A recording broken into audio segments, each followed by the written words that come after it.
She hired me to spy on her husband, but I never expected to fall for him. One kiss changed everything, and suddenly I wasn't just watching him. I was risking everything to be with him. This isn't just a love story. It's the one I never saw coming. Please don't forget to subscribe and comment. And one request, please always keep a smile on your face. It started with a knock on the door of my office on a rainy Thursday afternoon. I was sipping on lukewarm coffee when she walked in. Tall, elegant, blonde, dressed in a designer suit that screamed money and mistrust. Her name was Grace Monroe, and she was married to one of the most powerful men in the city. "I need you to follow my husband," she said, with a perfectly manicured hand sliding a photo across the desk. "I think he's cheating." The photo was of a man standing next to a sleek black Porsche, his hand running through tousled dark hair as he laughed at something unseen. His face was striking, masculine jawline, strong brows, but with warmth in his eyes that made my breath catch for a second. His name was James Dean, and in that moment I had no idea how much he would change everything. I took the job, of course. I needed the money. Private investigation doesn't pay much unless you're lucky, or ruthless, and I wasn't either. Grace gave me a week. "He works late. He leaves early. I just want proof," she said. "Catch him with someone. I'll take care of the rest." The next few days, I followed James like a shadow. Morning coffee stops, boardroom meetings, charity luncheons. He was polished and charming, and everyone loved him. But there were no signs of infidelity. No secret rendezvous, no hotel rooms, no suspicious calls. I felt ridiculous sitting in my car with a camera, watching a man who seemed loyal. By day 4, curiosity got the best of me. I wasn't just spying anymore. I wanted to understand him. So, I did something I shouldn't have done. I walked into his world. I showed up at one of his favorite cafes, pretending to bump into him. "Oh, I'm so sorry," I gasped as my coffee spilled halfway down his tailored shirt. He laughed, taking it in stride, brushing off my nervous apology. "It's fine," he said, offering a smile that melted something inside me. "Let me buy you another coffee. Call it even." That coffee turned into lunch, and lunch turned into conversation. I told him my name was Marilyn Taylor. I told him I was a writer researching for a romance novel. "Is that so?"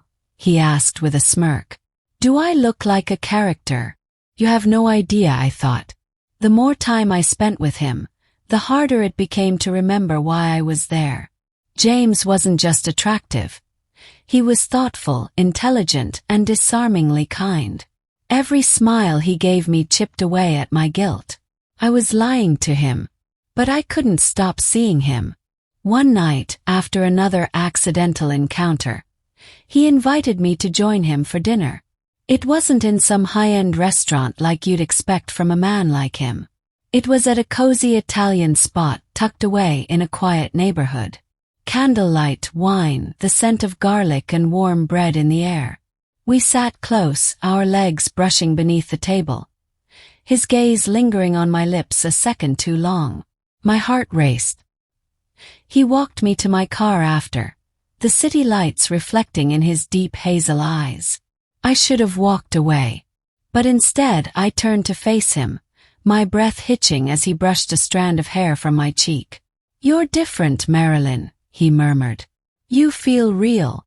"I am real," I whispered, even though I wasn't, not fully. His lips touched mine like a question, hesitant but hungry. I answered him with a kiss that was months of loneliness wrapped in one electric moment.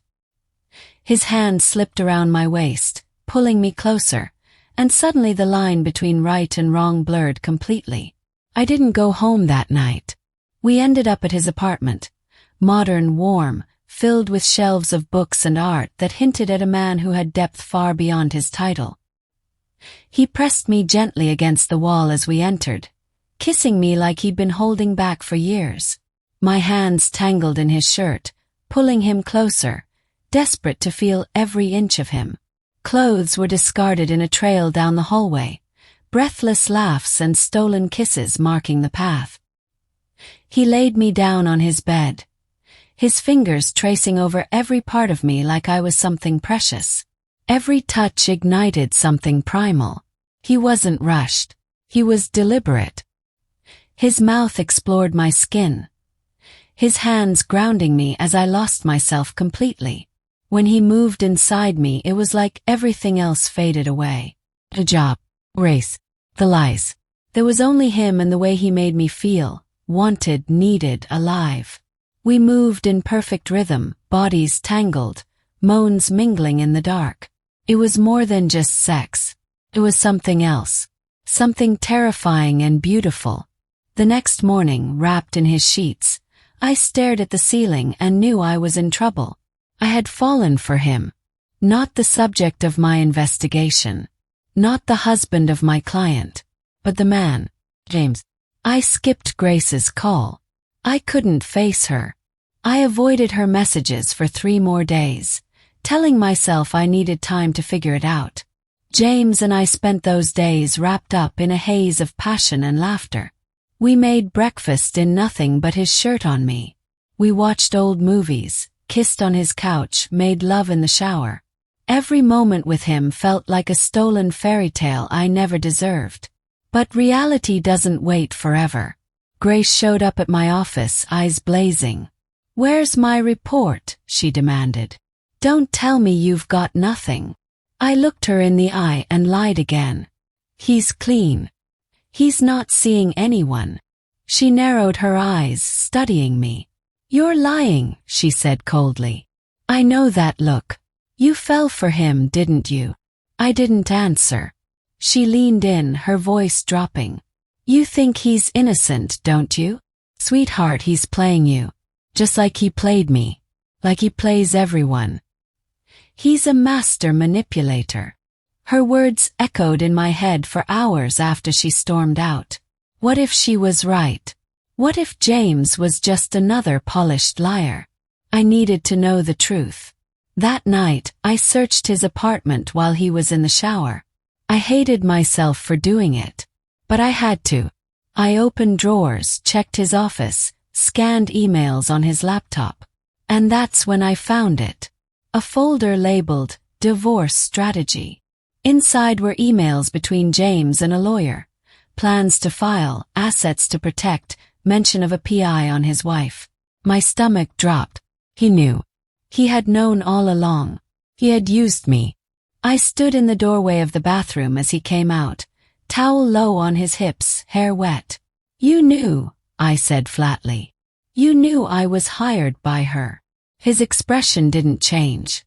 "Yes," he said softly. "I figured it out the first day we met." "Then why?" I whispered. "Why let this happen?" He walked toward me slowly. "Because I needed someone to see me for who I really am. Not the man she married for money. Not the image I show the world. You were different. You didn't come in guns blazing. You listened. You looked at me." Tears stung my eyes. "So what now? Was I just part of your revenge fantasy?" He cupped my face gently. "No. You were the first real thing in my life in years. I wasn't trying to hurt you. But you did," I whispered. "Because I love you." He looked gutted. "And I love you too." I walked away that night not because I stopped loving him, but because I needed time. Time to rebuild trust. Time to decide if love born out of lies could ever survive. Weeks passed. Grace filed for divorce. James didn't fight it. I got a check in the mail from her. Payment for the job I never truly finished. I never cashed it. Then one morning, James showed up at my door, holding coffee and a single white rose. "I'm not asking for forgiveness," he said. "I'm asking for a chance. To show you who I really am, no lies this time." I stared at him, remembering every touch, every truth and every betrayal. But also the feeling of his arms around me. The look in his eyes when he thought I wasn't watching. And I stepped aside to let him in. Because sometimes love isn't clean or easy. Sometimes it starts with deception, crashes into chaos, but if you're lucky, it finds a way through the wreckage. And maybe, just maybe, that was our real beginning. Thanks for everything.